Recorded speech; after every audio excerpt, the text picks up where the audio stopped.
자, 이번 시간에는 빌딩 제어 시스템 관련돼서 시스템 구성도에 대해서 한번 설명을 드리도록 하겠습니다. 시스템 구성도는 크게 세 가지 부분으로 나눠지는데 그 세 가지 부분에 대해서 설명을 드리고 거기에 들어가는 제품들이나 이런 것들이 어떤 것들이 있는지에 대한 부분도 한번 설명을 드리고 그 다음에 이제 PLC 판넬에 대한 PLC와 DDC 판넬 내부에 어떤 제품이 들어가는 것도 한번 설명드리는 형태로 해서 이제 진행을 하도록 하겠습니다.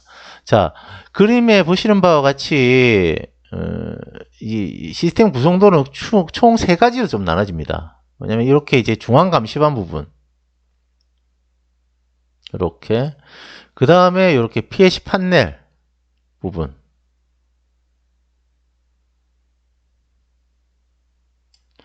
그리고 요 밑으로 해서 현장 제어 기기나 이제 온도나 감시 부분들, 이제 장비 부분들로 이렇게 나눠집니다. 현장 장비 부분도 나눠집니다.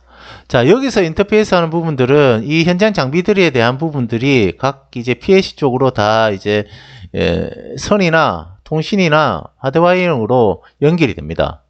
연결이 되면 여기서 이제 CPU를 통해 이제 허브를 통해서 판넬 PLC 허브를 통해서 이쪽 중앙 감시한 부분으로 통신으로 연결하겠죠.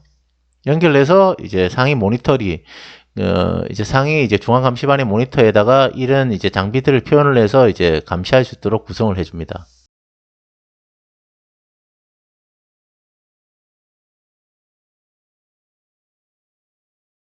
그러면 우리가 이 중앙 감시반에 들어가는 제품에 대해서 한번 볼 수 있도록 해보도록 하겠습니다. 일단 중앙 감시반에는 요 이제 모니터하고 PC가 들어가겠죠. 관제를 해야 되니까 이 내부전에 프로그램 짜서 관제를 해야 되니까 프린터도 들어갈 수 있고요. 그 다음에 이 PLC 관련된 각각의 이 데이터를 받을 수 있도록 요 허브가 한 개 들어갈 겁니다. 이네 허브가 이렇게 허브 한 개 들어갈 거고, 그리고 이제 이 데이터들이 언제 어떻게 이제 운영됐는가에 대한 부분들을 이제 데이터를 쌓을 수 있도록 이제 서버 같은 것도 한 개 들어갈 수 있습니다. 서버. 그리고 이제 이 데이터, 이 PC나 이런 것들이 꺼지지 않도록 해서 무정전 장치, 그러니까 정전이 됐을 때 일정 수준 전기를 유지할 수 있는 UPS라는 것들이 한번 들어갈 수 있습니다.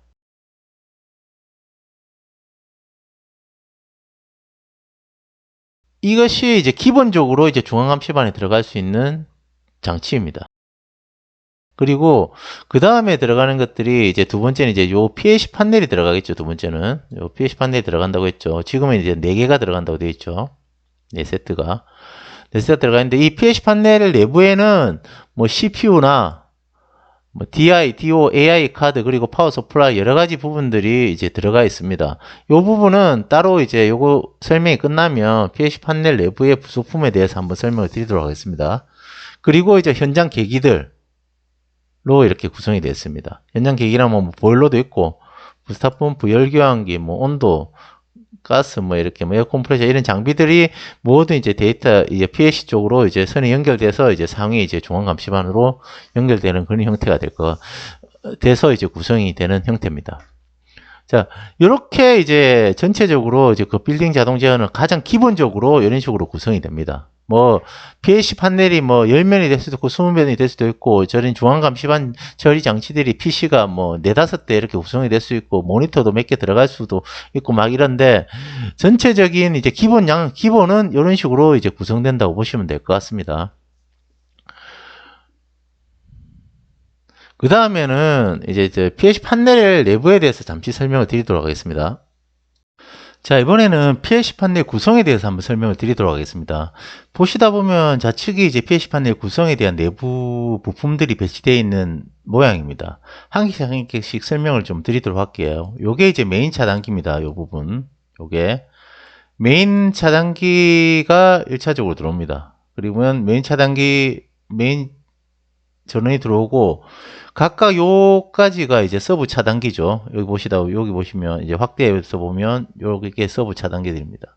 각각 이제 PLC 파워나 모듈 파워들 그리고 센서 파워들을 이렇게 공급할 수 있도록 이제 차단기를 개별적으로 구성을 했습니다. 그리고 요 부분이 이제 파워 이중화를 위한 다이오드죠. 요거 보시면 요게 사실 뭐 기본적으로 다이오드를 넣어도 되고 안 넣어도 되는데 여기 같은 경우에는 파워 이중화를 구성하기 위해서 파워 서플라이가 두 개가 들어가 DC14V 파워 서플라이가 두 개가 들어가고 그러는데 다이오드를 써서 이제 파워 서플라이가 한 개 죽더라도 계속 이제 공급할 수 있도록 구성이 되어 있는 파워 이중화 시스템입니다. 기본적으로 PLC 판넬은 일단은 이제 파워 서플라이 한 개는 들어가야 됩니다. 무조건. 이중화를 구성하기 위해서는 다이오드가 당연히 들어가야 되고요. 그 다음에 이제 요게 CPU, PLC CPU고 각각 이제 관련된 모듈들입니다. 여기 보시면 CPU가 있고 거기 관련된 쭉 모듈들이 있죠. 그리고 그 옆에는 노이즈 필터가 있고 그리고 판넬 온도 조절기, 팬을 동작시키기 위한 이제 열을 식히거나 이제 환기를 시킬 수 있는 이제 온도 조절기 한 개 들어가고 이제 파워 콘센트가 한 개 들어갑니다. 이런 식으로.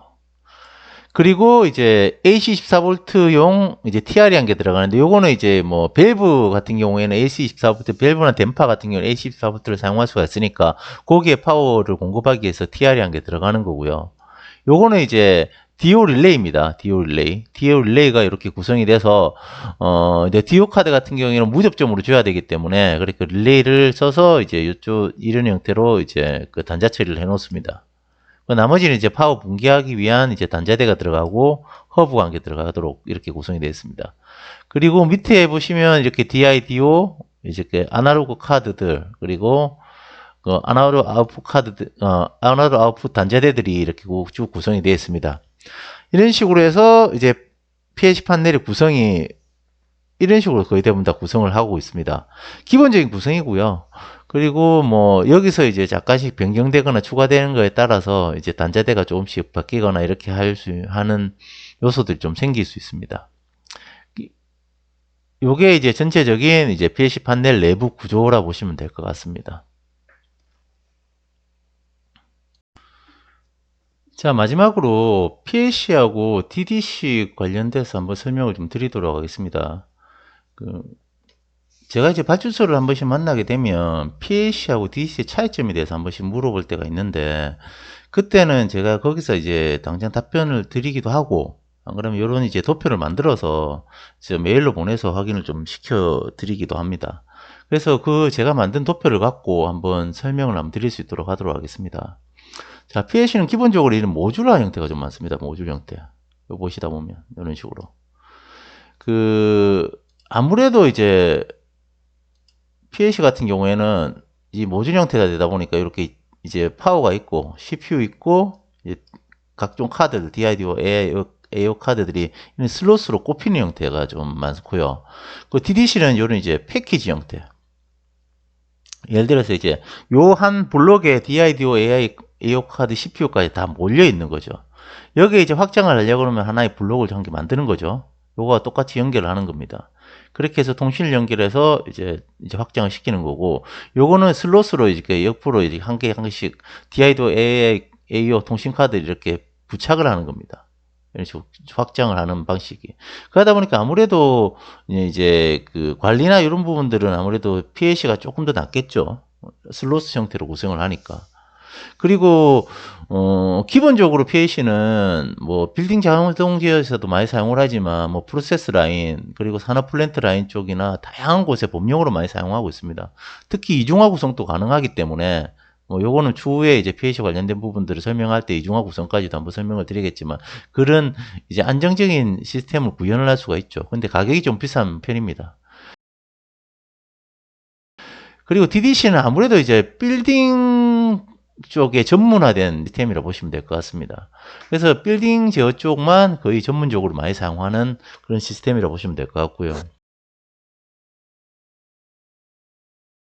그리고 뭐 다양한 이제 기능들을 서로 다 이제 사용을 할 수 있고 아무래도 PLC가 DDC보다는 이제 프로그래밍이나 이런 것들에 대하고 이제 프로세스 라인 쪽과 이런 쪽을 많이 하다 보니까 이제 좀 다양한 부분에 이제 적용할 수 있는 부분들이 좀 많겠죠. 그리고 호환 부분들도 아무래도 이제 통신 프로토콜도 이제 범용 네트워크 방식을 좀 많이 사용합니다. 범용 뭐 이터넷 TCP/IP나 모드버스나 프로피버스 같은 이런 이제 기본적으로 이제 호환이 될 수 있는 통신 방식을 많이 사용하지만 DDC도 그런 방식을 사용하는 부분도 좀 있지만 아무래도 폐쇄적인 통신 방식을 좀 도입하는 데가 좀 있습니다. 그러다 보니까 이제 아무래도 다른 이제 장비들과 인터페이스 할 게 약간 좀 제약적 부분들이 좀 있을 수가 있는 부분도 좀 있어요. 근데 요즘은 이제 많이 좋아졌다고 얘기를 하더라고요. 과거에는 좀 이제 폐쇄적인 부분도 좀 있었지만. 이게 이제 PAC하고 DDC의 많은 좀 큰 차이점이라고 보시면 될 것 같고요. 요즘은 이제 아무래도 이제 DDC 시스템이 빌딩 전문이다 보니까 사실 우리나라에서 DDC 시스템이 거의 뭐 존슨, 하니웰, 그리고 지멘스 이 세 회사가 거의 대부분 다 한 90% 가까이를 거의 대부분 다 하고 있습니다. 그러다 보니까 뭐 해외 제품이고 그러다 보니까 그렇게 많이 하더라고요. 근데 요즘은 아무래도 이제 다양한 시스템이나 호환성 때문에 PLC를 많이 선호하는 부분들이 좀 많더라고요. 가격이 좀 나가듯다 하더라도. 그러다 보니까 요즘은 이제 PLC 쪽으로 많이 이제 넘어가는 추세라 보시면 될 것 같습니다. 그렇게 하시고 요 간단하게 이제 PLC하고 DDC 관련된 부분들을 한번 설명을 드렸습니다. 예. 요까지 이제 자동차 시스템에 관련돼서 한번 전체적으로 설명을 드렸습니다. 예, 수고하셨습니다.